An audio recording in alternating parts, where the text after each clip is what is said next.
In this video, I'm going to show you how to remove and replace your master cylinder on a Jeep Patriot located in the engine compartment right in front of the driver's seat.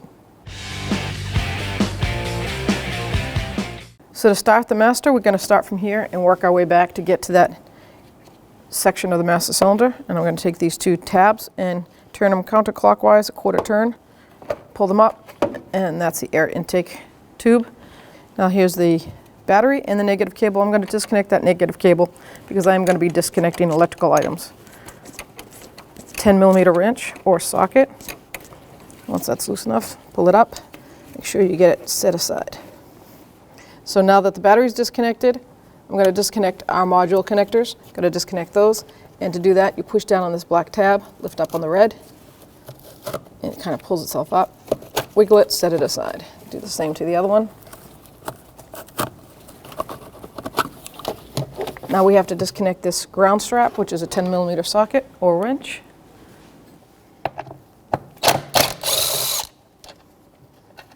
I'm going to put the bolt right back in. That way I don't lose it. Now I'm going to undo the mounting. I'm going to do just one bolt here on the tower, 10mm socket. And now I'm going to go to an 8mm socket or a flat screwdriver. We're going to disconnect the airbox to the throttle body tube. Now with all those disconnected, everything's ready to go. We can lift that airbox up and out of the way. There's just rubber prongs, plastic prongs into rubbers, mounted, that mounts the airbox. So wiggle it back and forth and then lift it up. There's one more hose right here, an airbox hose. So we're going to take that, twist it, and pull it off.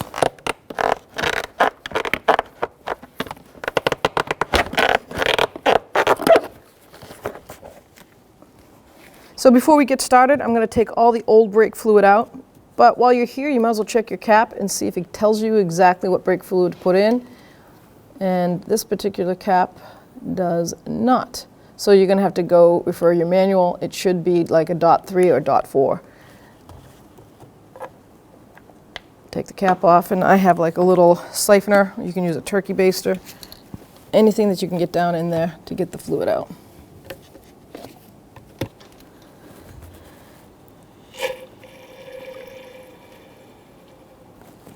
And you're going to keep doing this till you get all the fluid out. So now we've taken as much fluid as we can out of the master, so I'm going to work my way down. And right here we have a hose with a hose clamp on it. We're going to take a pair of pliers, squeeze that clamp. So now that the clamp is down, get something to catch the fluid because you can only siphon so much from the top because it's got this screen or a blockage there. Now the rest of it's going to come down the bottom.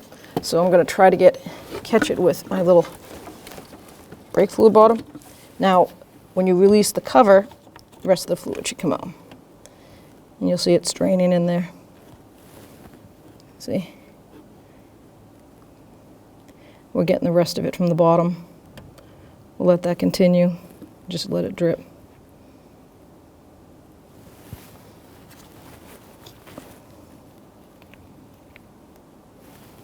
Put the cover back on. I'm just going to put a rag down here to catch any residual. And I'm going to get a rubber boot, see if I have a used one that I can put on that. So I found a rubber boot that I'm going to just put over that. So that way when I'm unbolting it, any residual won't pour out all over me. So now I'm going to move over to the lines. Just connect this connector just to give me more. And we have the level sensor, the brake level sensor. The clip is on the back side. So you're going to have to pop it. I'm going to use a screwdriver. Pop the clip.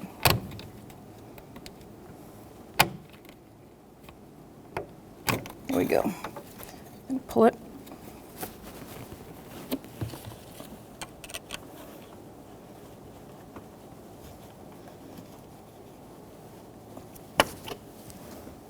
Disconnect that, pull it up here. And now all we have left are our two lines and the mounting bolts. We're going to get our flare nut tool, wrench, and I'm going to go with 12mm. Let's see.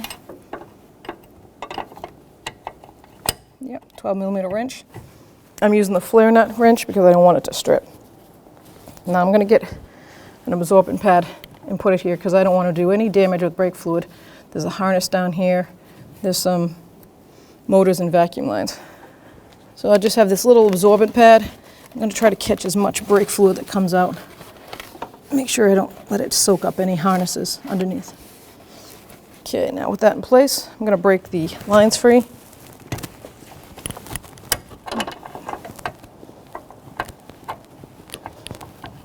Yep, there's one. Let's get to the back one.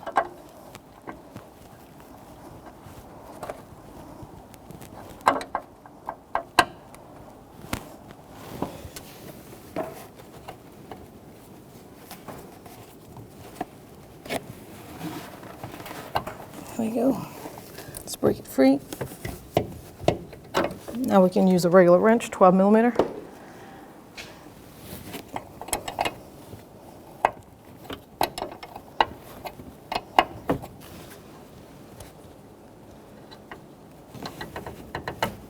Okay, I'm going to pull that back, get to the back one.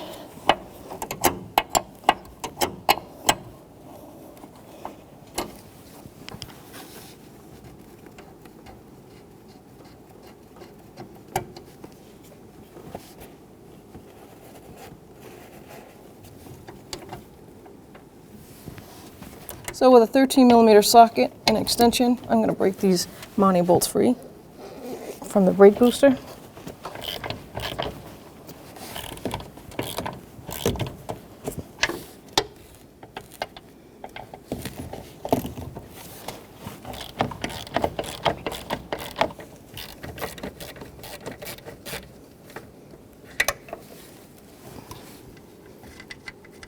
There's one mounting bolt, and we'll go on to the next.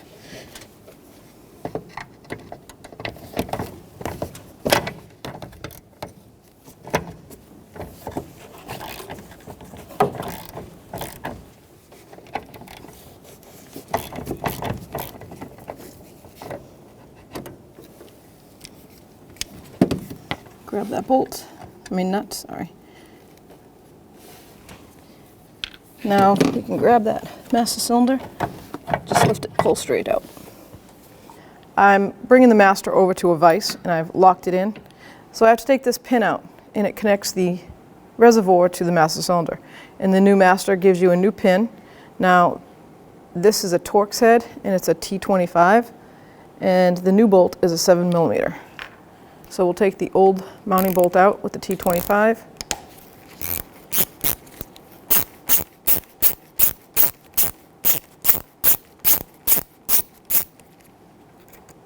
Pull that pin out. I'm going to check it, make sure it's the same length. Okay, so now we're going to wiggle this reservoir back and forth and lift up gently. So I started lifting it and I saw fluid come out. As you can see, there's still fluid back here, didn't drain. So I'm going to take my catch basin, put it here, lift this up, bring it right over. Let it finish draining in there. So now we're going to put the new master in the same way we just took the old one out. I'm just going to remove it from the vise. Put it in that, let all that residual get in there. I'm going to mount the new one, nice and leveled. Just snug it. While I'm here, it's easier to get to. I'm going to take these plugs out. And I'm going to replace them with the existing stoppers that they give us in the package. I'm just going to hand tighten them, snug them up.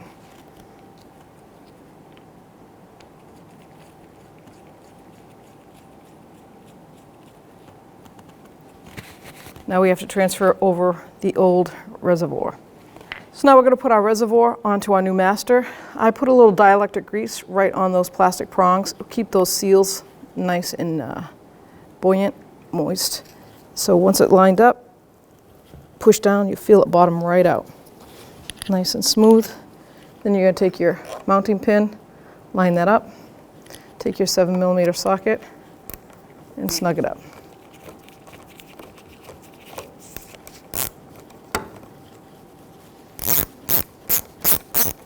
There's no torque specs for this. It's just going to bottom out because it's got a sleeve on it. has a stopping point. So right there it hits the master. So I'm just going to go a quarter of a turn. I'm going to tighten this up a little bit more because now we have to bench bleed the master. Let's put this boot on here so no fluid will come out. And we'll get some nice fresh fluid. Okay, so now we're going to fill our reservoir with brake fluid. And we're using our TRQ synthetic .3 and .4 blend.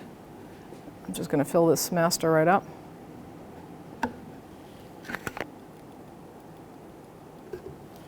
Okay. Always put the cover back on because whenever you push down on that brake plunger, fluid will shoot up. That's snug. So now we've got everything all set, and we're going to take these caps back out and we're going to put in our bleeders. These are homemade bleeders. It's the best way to bleed a master. You can kind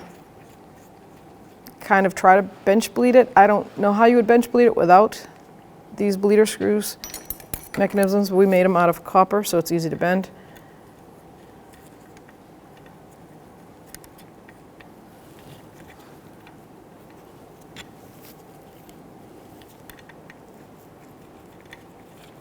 We're going to do it to both ports.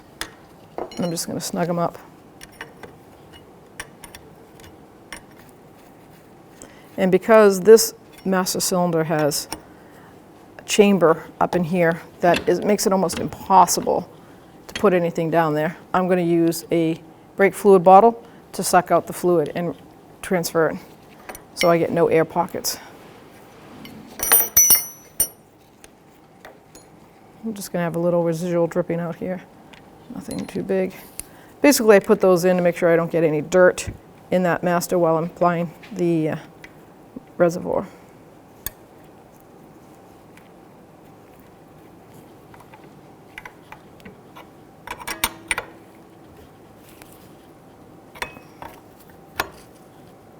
I don't want any air passage seeping.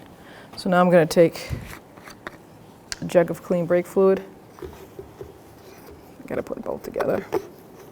I'm going to put that down in there like that. And I'm going to take a brass punch, put it into the cylinder, and I'm going to push down slowly. I can hear the air bubbles.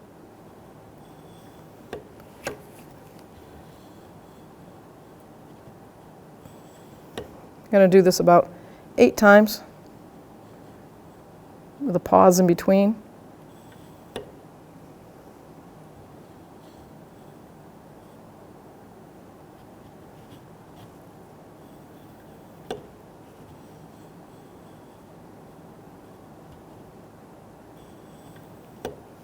I'm going to do one more time. I don't hear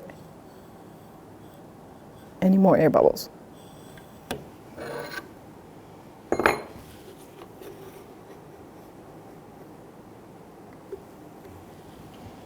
Perfect. Now we'll break these free.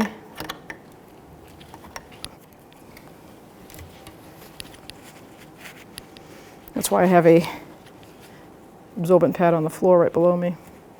Try to catch any of this mess.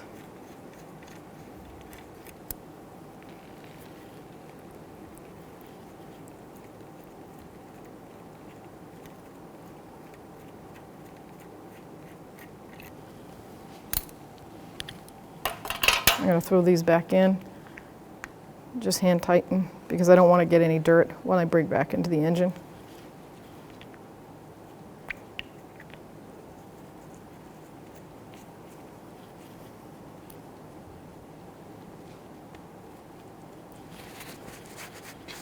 So before we put our master cylinder in, I'm going to take a clean rag. I just want to get rid of some of this dirt back here. Try not to get it to go inside. Just give it a nice clean surface to mount. And along with that mounting pin, it gave us 2 new nuts for the mounting of it. Let's pull these lines out of the way.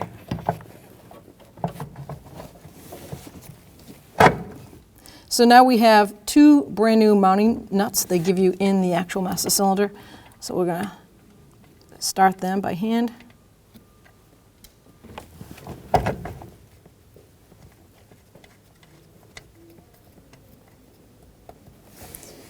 put the other one on. Now there is a torque to this, so we're not going to snug it up tight. We're just going to bottom it out, and then we will end up torquing it. And it's still a 13 millimeter socket. Now I'm going to go back and forth and alter the tightening on this because I don't want to make it seat crooked.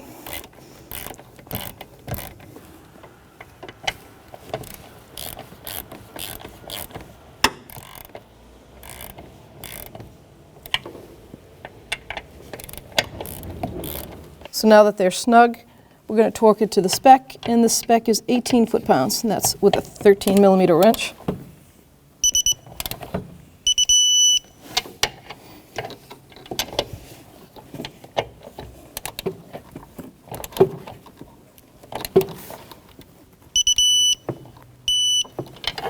Just going to double check.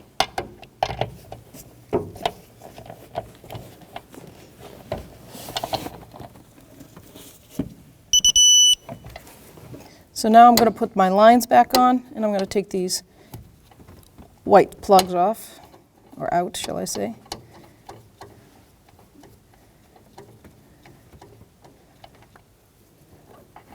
Line that up.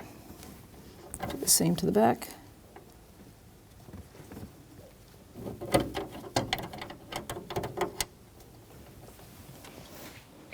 All right, so now I'm going to just use two hands. I'm going to try to center that nut and definitely tighten it. Start it by hand. We don't want any cross threading. That's good. Let's do the same to the front.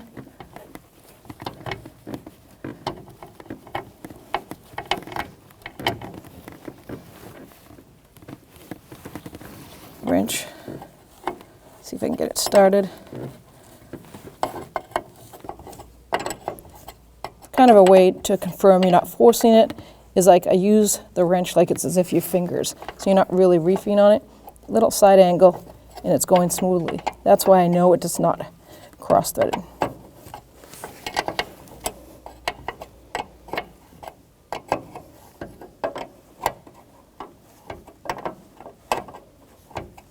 Okay, now I'm going to get my flare wrench and really snug those up.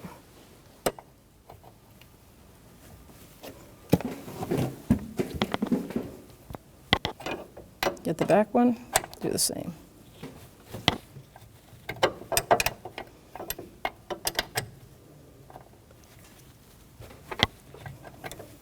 Let's put that hose on last. I'm going to try to do this quickly because fluid's going to pour out. So with both hands, I'm going to grab that boot, set it aside, put that hose right up. Put that clamp back on.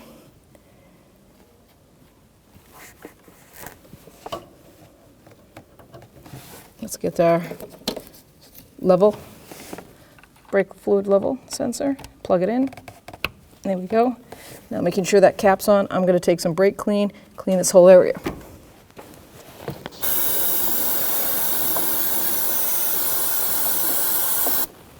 I'll let that dry.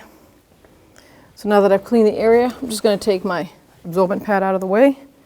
I'm just going to take a quick look, make sure I don't have any brake fluid everywhere. Everything looks good. Take our air box. Let's put that back in. Now we have to hook up this vent tube right here on the side. Here we go. Now make sure that all your wires and everything, harnesses are out of the way. I'm going to line up the air tube to the throttle body, and then I can line up the plastic push pins right where they go. That's going to go there. Give it a push down. There we go. Take our air tube, make sure it goes seated all the way. Now I'm going to take my mounting bolt with a 10 millimeter socket. I'm going to mount this side first. Snug it down. Now I'll get my ground strap and rehook this back up.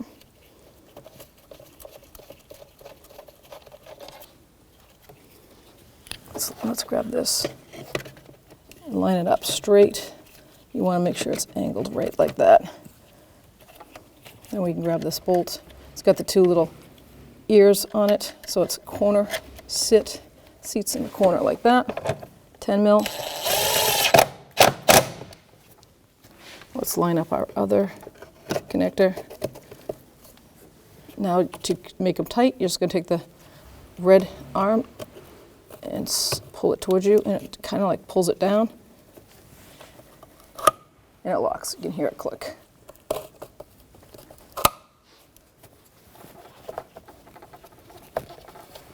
Now all I have left to do is take this 8mm socket. We'll snug up that air line. You can use a flathead screwdriver too.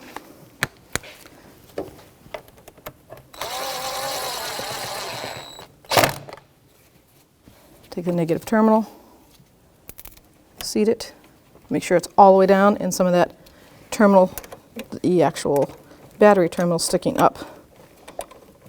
10mm wrench. Now before I snug it, I always put pressure down here so I don't bend that lead post. Now we can take our inlet for the air breather and reattach that. So it slides right in there. Then you have your little mounting plastic, and to tighten it, we're going to go down in a quarter turn to the clockwise. Just like that. So we're going to top off our master.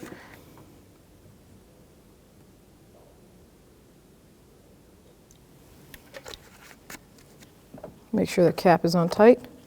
The bleeding sequence for this Jeep Patriot is left rear first, then right front second, right rear third, and then you end at the left front.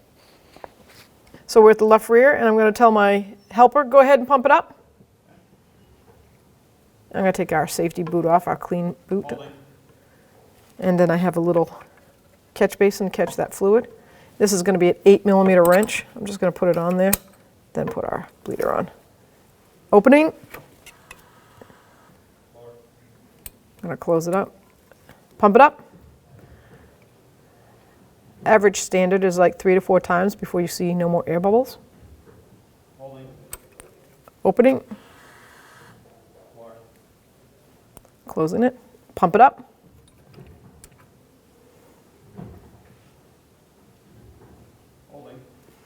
Opening. I'm going to do it one more time. Closed. Pump it up.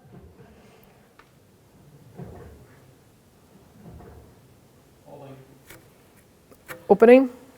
You see, oh, I just got air bubbles there. So I'm going to do it one more time. Closed. Pump it up.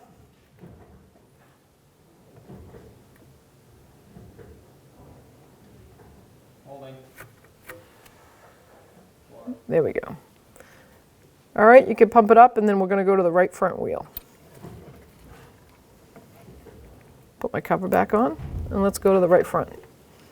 Take that cap off, grab our fluid, and top it off.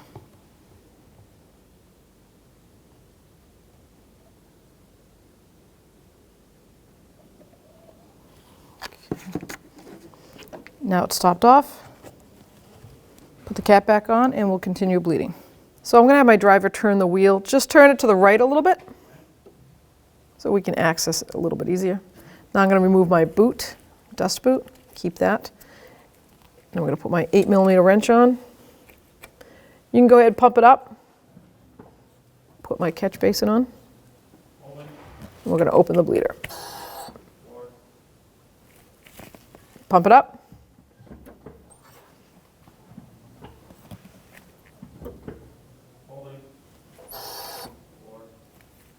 Pump it up. Probably do this 2 more times.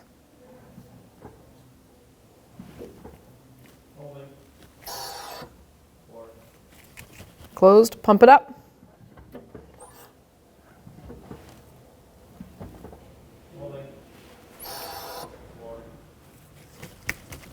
Pump it up. Okay, we're going to put our dust boot on. Now our bleeding's all done. Pedal feels good, so we're going to top off our master and then road test it.